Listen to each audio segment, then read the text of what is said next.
Hi there. Welcome to On the Flip Side, a podcast for anyone who wants to live their best sales life.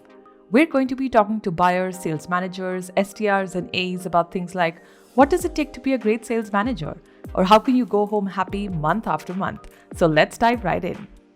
Hi there. Welcome to another episode of On the Flip Side with Wingman. I'm Kushal, and I'm so excited to introduce our guest for today. She describes herself as a global digital product and tech executive, growth catalyst, board member, author, guest lecturer, and mother.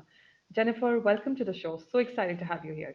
Oh, thank you so much for having me, Kushal. This is really, it's such an honor to. So Jennifer, first things first, really. I know we've chatted about, your background, your history, a lot of the interesting highlights, and there's so many interesting highlights there. But it would really be great if you could maybe tell us what you think are maybe the top five sort of defining moments or really the milestones across that journey that really make you who you are today.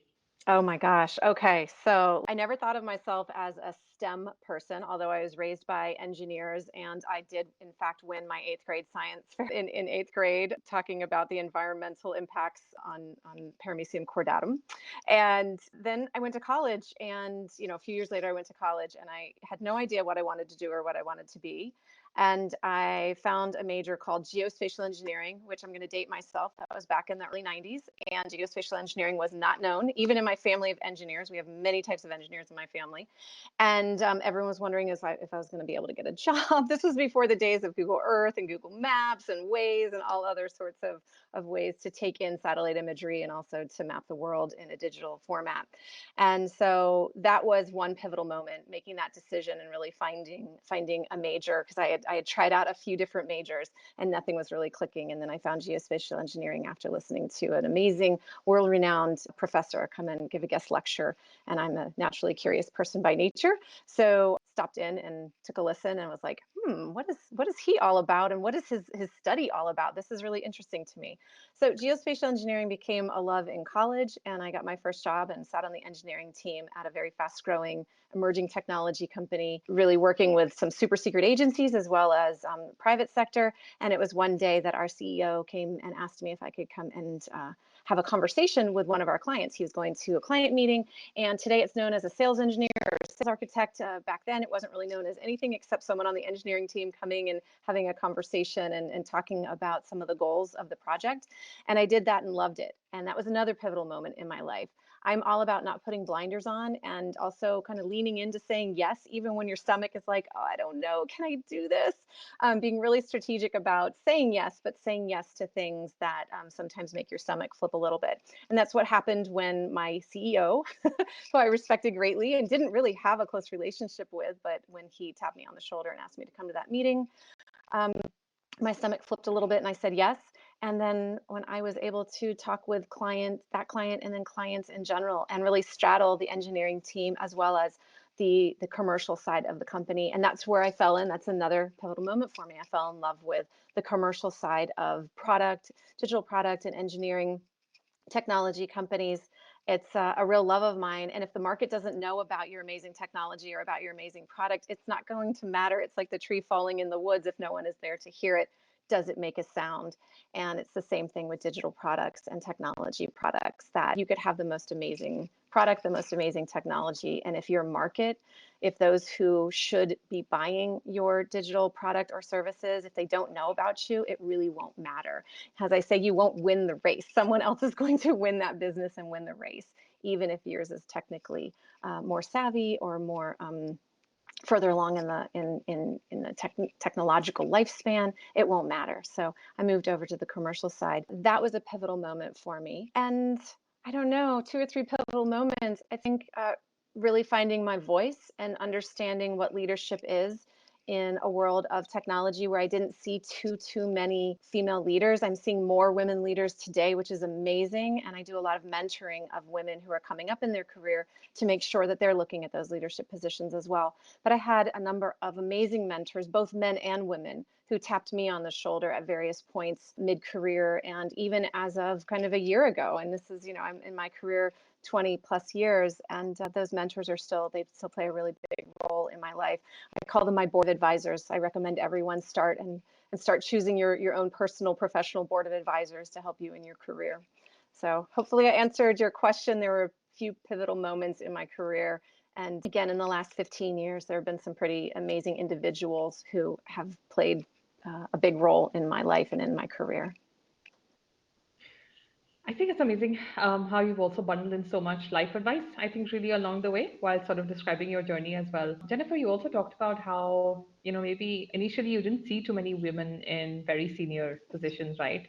And that's maybe a reality in a lot of ways today as well, where maybe those ratios are becoming better, but they're not exactly where we'd like to see them. Given all the experience that you've had, why do you think, what do you think are maybe the biggest barriers to women getting into more leadership positions, especially in technology? Are these external barriers? Are these barriers we create? How do you really think about that? There might be a little bit of both. I believe there's a little bit of both. One is an internal barrier that we create, and studies show all the time. And a lot of people know this research, this particular study from a few years ago. But they looked at men and women reviewing job ads, right? So opportunities in the market. And men overwhelmingly will self-select into jobs that they may not check every single box, right? They may check or even 5 or 6 out of 10 and say, I can do that. I'm going to step into that role. I'm going to give that a try. Women are the opposite, and research shows this. And that's why mentorship is so important. And that's why also it's really important in companies for external leaders, right? Internal to the company, but maybe external to a department or a division. Really keep an eye on and look for amazing women on their team, a diversity on their team that may be, leaders of the future. Because women specifically tend to look at a job opportunity and see maybe 10 boxes that need to be checked, and women will say, I don't have the 10, and actually I need 12 or 13 to think about applying for that job or think about moving into that role. And that's just not the case. And so that's where leaders in a company, that's where mentors can step in. I know that in my professional lifetime, those early leadership opportunities came to me because someone tapped me on the shoulder, someone who cared about me, cared about the organization that I worked for, and saw something in me that maybe I didn't see in me because I was looking to fill in 12 of the 10 boxes. And they tapped me on the shoulder, so to speak, and said, you should really think about this opportunity. And the first time someone did that with me for my first leadership position, I remember thinking, oh, no, no, no, that's still, I remember going back to kind of like, oh, I only have 10 and I really should have 12. I should really be overly qualified for that position. And it was a gentleman that I used to work with, and a wonderful mentor of mine who's since passed away. He was really thoughtful about it. And he said, well, I believe you can do this role and do this job, but if not you, who? Like, if not you, then who? And if you can look around the room and if you see someone that might assume that leadership position and you think you can do a better job, or you're not sure of their own leadership capabilities, you should really be sure to try. You should really throw your hat into the ring. And I remember looking around and seeing the person who might have that role. And I thought, oh my gosh, I can do an amazing job in that role. And I did. I stepped into that first leadership role. And it was thanks to someone who tapped me on the shoulder and quietly said, kind of, why don't you think about this? What's holding you back? Why do you think that you're not qualified for this particular role, and encouraging me a little bit to ask some questions of myself. So it is a little bit internal, where we as women, and research has shown this, that we like to be overqualified. So the short answer is we like to overqualified for things, and we need to stop that. We need to say, yeah, I have 6 or 7 of the 10 items that they're looking for, and I can do an amazing job, and I can learn the other 3 on the fly. I can learn it on the job. The other is that the market still tends to write job applications and job opportunities in a certain way that women and those with different backgrounds, they don't see themselves in those roles. Those job opportunities don't speak to them in a certain way. And so a lot of HR and people and talent organizations, the smart ones and the creative ones, are really starting to rewrite. And this has kind of been in the last 5 years, in particular, the last 2 years. They're starting to rewrite those job applications and those job notifications so that people with diverse backgrounds can see themselves a little bit more in those roles. And it's not so much about the qualifications, it really is about the wording. It also requires leaders to proactively look for diverse leadership teams. You need to go and sometimes tap someone on the shoulder and say, I think you do really a great job in this role. Why aren't you considering it? Why don't I see your application? And that's internal to an organization. The external piece is you need to proactively go out and find diverse candidates. It's up to your talent teams. It's up to you as leaders to proactively go out, sift through your network, and really work to find the diverse talent pool. So it's a little bit of both. So yeah, I'll pause there for a moment and see what your reaction is and your thoughts. So I think it's really spot on. You really talked about how sometimes the ways, we describe roles or just the words we use, I think, in job descriptions is really telling. For instance, I recall a lot of people talking about how job descriptions will say, marketing rockstar or, sales rockstar or ninja. Ninja still, is a lesser offense maybe. But a lot of those terms are really not how a lot of diverse people describe themselves. It talks to maybe only a certain personality type in some sense. And a lot of those are really just, again, enforcing stereotypes. So I think there's a lot of merit in what you're saying about really kind of closely looking at the kind of words that you're using, because that's really the message in some sense that you're putting out about the kind of talent that you hope to and that maybe you appreciate in the long term. Definitely there. Yeah, words and phrases matter. Yeah, I think also, around your second point around, I think it's amazing that, you've had mentors along the way who've unwittingly sort of, like you said, tapped you on the shoulder, told you to kind of stand up, make use of an opportunity. That's great. I think as companies, we definitely need to think about how we can institutionalize some of this thinking really, which is where, kind of encouraging your talent teams to really go out and look for that sort of talent is going to be really key. So to kind of maybe drive that from, the top level in some sense as well, I think is really useful. Are there other, initiatives, Jennifer, that you think, company leadership or board should really be taking to ensure diversity and especially women? Well, it's you just mentioned it starts at the board. It's really taking a look at your board and making sure that you don't have an entirely male board with a similar background. Again, research, McKinsey, Gartner, you can go on and on. Research shows that diverse boards, diverse leadership, you'll get a stronger return on your investment, a return on that particular company's efforts in the market. And so when you're looking to diversify and make sure that you have a diverse pool of candidates and team members, it really needs to start at the top with the board and then with the C-suite and then throughout the different levels of management at a company. If you don't see that, that is extremely telling. And if you're a leader in that company, you can be doing lots of things like making sure that you have programs specifically for people with different backgrounds, different gender, different race, different sexual orientation. There are different groups that you can create within your company to make sure that everyone feels included. Everyone is aware of the different steps that they can take to reach those leadership positions. And once in those leadership positions, that you continue to evolve and create additional diversity. It's good for humanity and it is good for business. So when I have these conversations, I advise a number of companies and people tap me on the shoulder sometimes to come in and talk about this. And so I will use statistics and a lot of data with them to show that diversity is good for business. So if for no other reason they should be thinking about the business, it starts with humanity. It is good for people. It is good for your teams. It is important that all people feel included and welcomed. And then if someone is just thinking about the numbers, you can put numbers in front of them too, and it is good for business. But some things that some companies can do, right? Organizations of any size, they can make sure that they have specific groups within their company for women, for different sexual orientation, for different race background, religious backgrounds. Like it depends on the size of the company and how many groups you feel that you need to have to help support your team members. But I highly recommend the subgroups within the company. Actually, I'll be speaking with a company next week with their subgroup of women in sales and women in leadership, talking with them about what it is like to be a woman in sales and growing companies, and some of the things that we as women need to keep an eye on in our careers. And careers are they are really our path to pave. You own your career. So I have had a couple of folks in my life that were wonderful to tap me on the shoulder. I've had to make some other decisions on my own. I do reach out to mentors to run some ideas by them, but I do need to, and everyone needs to own their career. So if any information kind of on the table and out there in the world today, own your career as a woman, own your career, make decisions. Don't be afraid to say yes. Strategically, really think through where it is you want to be in 2 to 3 to 5 to 10 years and make decisions that are good for that trajectory. But don't be afraid to say yes. I find that many women will turn away from a particular opportunity because, again, they don't feel like they have all of the qualifications and don't feel comfortable saying yes. But say yes.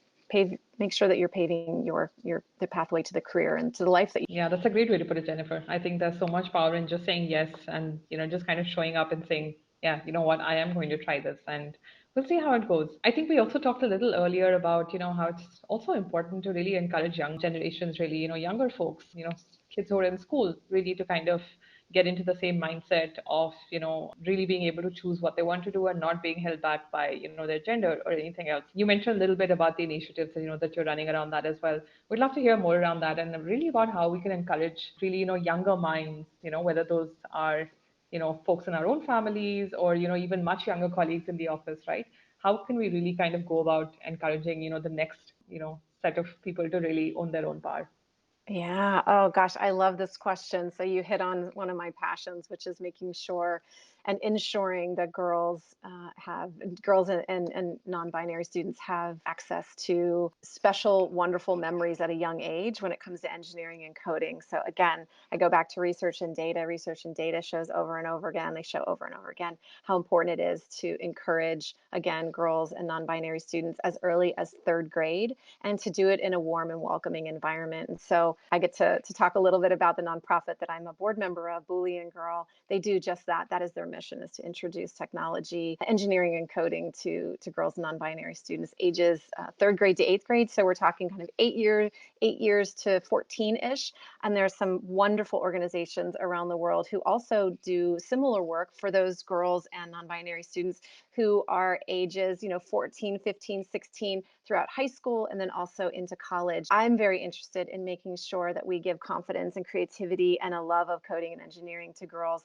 at a very young age. So that third to eighth grade is something that I feel really special and passionate about. So that's something that everyone can do, is make sure that even if girls and non-binary students are kind of self-selecting out of some of those opportunities, to find organizations such as Boolean Girl to get them into opportunities and learning opportunities that put them in front of various types of technologies and STEM opportunities, because you never know what's going to click. You never know, at 8, 9, 10 years old, what's going to click. And then when they go to high school or college, them have the confidence of saying, oh yeah, I coded that. I was coding in Python when I was 10 or 11. I guess I didn't give myself that much credit for it. And now we're going into a class where we're going to be learning, Python. And I'm pulling, it's a language. It's just like being exposed to foreign languages. When you speak a foreign language at a young age, it's very similar. So it builds a confidence. So that's something that everyone can do. Keep an eye out for girls in particular at a young age, and make sure that we're exposing them to engineering, whether it be mechanical or computer or digital products, and that they have the ability to have access to those learning opportunities in a fun and welcoming environment. And then also in high school and college, making sure that they are, at the very least, if they're drawn to a different, maybe they're drawn to English or literature or a liberal arts degree, making sure that they have a minor in something technical. So data analytics or computer science, mathematics, something, have a minor. I also strongly recommend that. And it's not just me. A lot of universities around the world are starting to do this, that for those technical degrees, right, if someone is getting a degree in some form of engineering, that they have a minor in a softer skill, because those soft skills make amazing leaders. And you have to have a little bit of both. You have to have a little bit of that knowledge of technology, as well as the softer skills, the writing, the communication, the ability to interact with and to share your wisdom and your knowledge, again, both written and verbal. It's really important that you can also see things in a different way. And again, those softer skills and the liberal arts will help you do that, really see things in a very creative way that someone who is very technical may not see. Not saying that they don't always see it, but it's a really nice balance for someone, for people in general. Got it, Jennifer. I think that was incredibly useful. I think kind of, going towards wrapping up this episode, it's been incredible. I think there's so many other questions that I have for you, but I'm just going to maybe choose the very last few to kind of go ahead with. Um, so for really women and really other diverse groups as well in companies, what do you think are some of the best ways to also explain and sort of bridge a lot of those gaps with others in the company and create a sense of allyship, right? Because a lot of that education is also sort of in some sense, and you can't really grow in a silo. It's also about kind of educating and taking people along with that journey. How do you think people can kind of really go about that, and instead of a proactive sort of approach that you can take as well? Yeah, proactively. make friends with, and understand the perspectives of those around you in different divisions and departments. This is going to help you throughout your career. This isn't just in an answer to kind of one question. You should always be building bridges and allyships with people, not only on your own team, but in other teams, in finance. If you're, again, if you're in engineering, you should really understand marketing, you should understand finance, you should understand sales, you should understand different pieces, operations, you should understand different pieces of the company, because it gives you a different perspective and appreciation, not only for the people who love to do those roles, and how they interact with you, right? How they interact back with maybe you as a person, but also you as a division or a department in that company. So proactively across the board, I highly recommend proactively reaching out to and creating allyship, creating friendships, creating relationships with people in other departments. It will help you do your job better. It will also help you grow as a human being, to understand what it is they love about finance, what it is they love about engineering, what it is they love about marketing, right? You can go on and on with the different pieces of what makes a healthy, robust company, what it is they love about people and talent. And you'll also gain some knowledge as you grow in your leadership, and as you kind of carry forward and grow in your leadership journey. Which kind of takes me very neatly towards my last question on this segment, which is really so we play this segment called Wrong Meanings Only, which means that I will throw three terms at you and you have to give me what is maybe a wrong, sarcastic, funny, punny sort of meaning of that word, right? So anything but what the word actually means. Are we ready for this? I don't know. I don't know. So you're going to give me a word and I'm going to give you a synonym, or I'm going to tell you if that sounds sarcastic or funny So or you're so I'm just going to give you a normal term and you're going to give me what you think is a wrong meaning for that word, right? So oh, think the of what the wrong right meaning meaning for is the and word. then give me a wrong one. Yeah. Okay, we might have to do this a couple of times. Sure. We will treat the first one as practice on this. So my first word for you is leadership. What's a wrong meaning for leadership? Dictatorship. Is that what you mean? So like what could leadership Yeah, is what leadership could the is way that not it's dictatorship. Leadership is creating bridges. It is shepherding your teams and your company through incredibly exciting and challenging times. Is that what you mean? So the wrong yes, definition. So okay, I'm hearing leadership, but a lot of people might think that leadership is dictatorship. yeah, Okay, makes sense. got it. Yes. Okay. So the second word we have is technology. Difficult, hard to understand. Technology is none of those. If you have the right teacher and you have the right mindset and you have the